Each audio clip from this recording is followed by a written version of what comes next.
Hi பிரிஸ்லோ, நல்லா இருக்கிறீங்களா? அன்பு தேவ பிள்ளைகளே, இந்த ஓய்வு நாளா இருக்கிறபடினாலே நீங்க ஆலயத்துக்கு போயிருப்பீங்க, கர்த்தரை ஆராதிச்சிருப்பீங்க. அங்க அவர்கள் விசுவாசிகள் பகிர்ந்து கொண்ட சாட்சிகளை கேட்டு நீங்கள் பலப்பட்டிருப்பீர்கள். கர்த்தருடைய ஆவிக்குரிய மன்னாவிலே வார்த்தையிலே நீங்கள் பலப்பட்டிருப்பீர்கள். ஆவியிலே அனலாயிருப்பீங்க.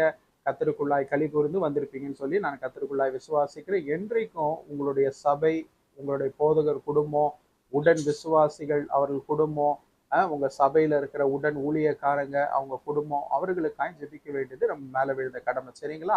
சரி, இன்றைய தினத்திலே தேவ செய்தியா நான் எதை ஆண்டவரை பேச வேண்டும், இந்த வாரத்திலே எதை நான் ஆண்டவருடைய செய்தியா நான் பேச வேண்டும் என்று சொல்லி ஆண்டவரிடத்திலே நான் விசாரித்த போது ஆண்டவர் எனக்கு காண்பித்து கொடுத்த வசனம், தரிசனத்திலே இடைப்பட்ட காரியம், ஏசாயா 55ஆம் அதிகாரம் 8 முதல் 9 வசனங்கள்.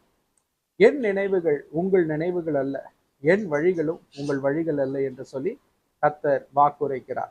சரிங்களா? இப்போ இதுல என்ன அப்படின்னா, அநேக தேவ பிள்ளைகள் உங்களுக்கு என்று ஒரு ஆம்பிஷன், திட்டம், டிசைர் வச்சிருக்கிறது ரொம்ப ரொம்ப நல்லது.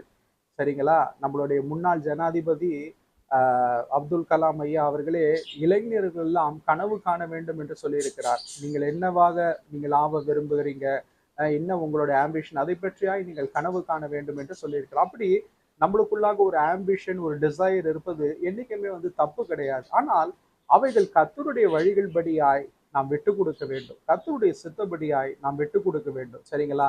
இப்போ நான் சொல்றேன் கேளுங்க. ஒரு முக்கியமான காரியத்தை உங்களோட பகிர்ந்து கொள்ளுகிறேன்.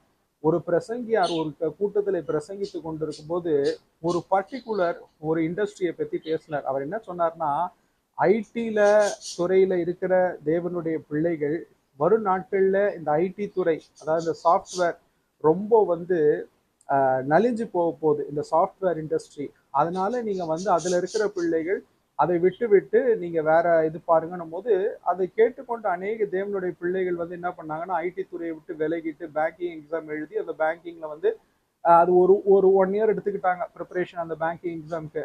அதுல அவங்க வேலையை விட்டுட்டு அதுல அவர்கள் ப்ரிப்பரேஷன் செய்து அது மாதிரி அவங்க அதுக்கு பிறகு ஒரு பேங்கிங் அந்த இதுல எக்ஸாம்ல கிளியர் பண்ணி அவங்க அதுல போஸ்டிங் ஆனாங்க, பிளேஸ் ஆனாங்க. சரிங்களா? எதற்காக நான் சொல்லுகிறேன் அப்படின்னா, வெளியில இருந்து சில காரியங்கள், சில இண்டஸ்ட்ரீஸ் பார்க்கும்போது, அப்பா இதுல நம்ம போய் சேர்ந்தோம்னா இப்படியாய் நம்ம கரியர் அமைச்சு கொள்ளலாம், இப்படியாக நம்ம ஃபாரின் போய் செட்டில் ஆயிடலாம், இப்படியாக இவ்வளவு பணம் சம்பாதிக்கலாம், வீடு வாங்கிடலாம், நம்ம பெரிய லெவல்ல செட்டில் ஆயிடலான்றது போல இருக்கும்.